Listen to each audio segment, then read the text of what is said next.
thème d'un temps pour notre couple sera à nouveau le couple et la fausse couche, le couple qui traverse une fausse couche. Et là, je vais plutôt vous proposer un exercice clinique de mise en mots en couple après cet événement, après une fausse couche.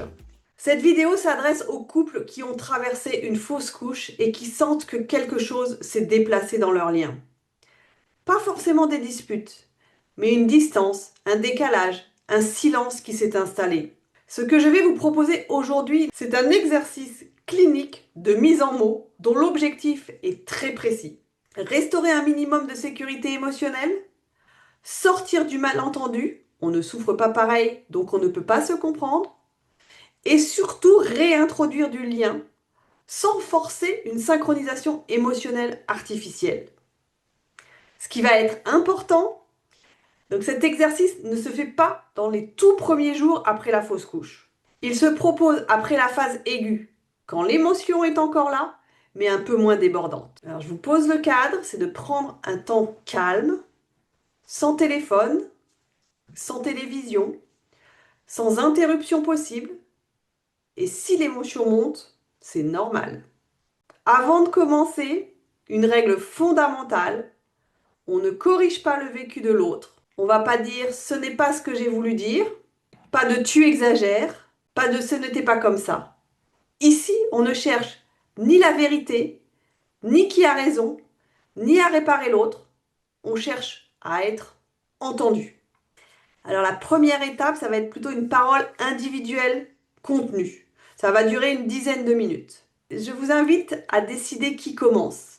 L'autre écoute, sans interrompre, sans commenter, sans consoler, sans expliquer.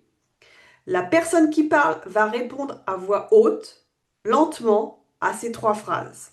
Et vous laisserez un silence entre chaque phrase. La première phrase, depuis la fausse couche, ce qui me fait le plus mal, c'est « Prenez le temps. Ce n'est pas obligé d'être cohérent ni bien formulé. » La phrase numéro 2, ce que je n'ose pas te dire, c'est « Souvent, ici sortent la colère, la peur, la solitude ou la culpabilité.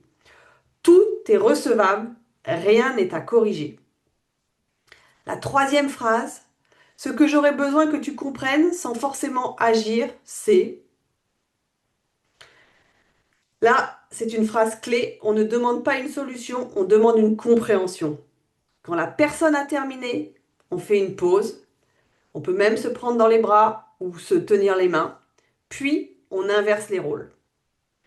Donc une fois qu'on a inversé les rôles et que l'autre a dit ces 3 phrases, l'étape 2, il va y avoir une reformulation thérapeutique.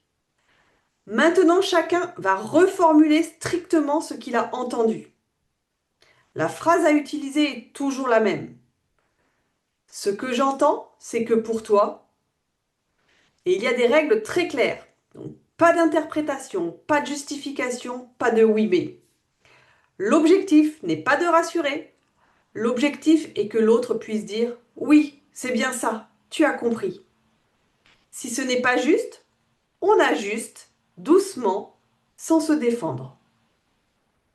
La troisième étape, ça va être de nommer la différence. Ça dure à peu près 5 minutes. Cette étape est essentielle parce qu'elle permet de sortir de la lutte silencieuse. Chacun va compléter cette phrase à voix haute. Ma manière de vivre cette perte est différente de la tienne parce que. Puis, on va dire, et j'accepte que nos rythmes ne soient pas les mêmes. Ici, on va normaliser la dissymétrie émotionnelle. On sort de la comparaison. Qui souffle plus? Qui va trop vite? Qui reste bloqué? La différence n'est plus un problème, elle devient juste une donnée. Et l'étape 4, l'ancrage du lien qui va durer 2-3 minutes. Cette phrase est obligatoire, même si elle est difficile à dire.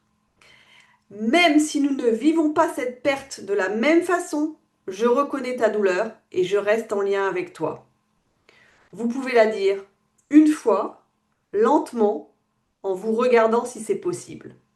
Cette phrase agit comme une réparation de l'attachement. Elle ne supprime pas la douleur, mais elle empêche l'isolement relationnel.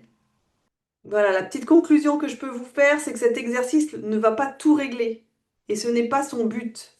Il va permettre de remettre des mots là où le corps a parlé à la place de la parole, de recréer un minimum de sécurité et de se rappeler que le lien peut survivre à la perte, même sans vivre les choses de la même manière. Si cet exercice est trop difficile, trop chargé émotionnellement, c'est un signal. Ne restez pas seul. Être accompagné, ce n'est pas un échec, c'est souvent un acte de protection du couple. Voilà, c'était un temps pour notre couple. N'hésitez pas à reprendre cet exercice. Je vais vous le mettre en intégralité dans la description de la vidéo. Et puis je vous dis à très bientôt pour de nouveaux sujets. Merci beaucoup.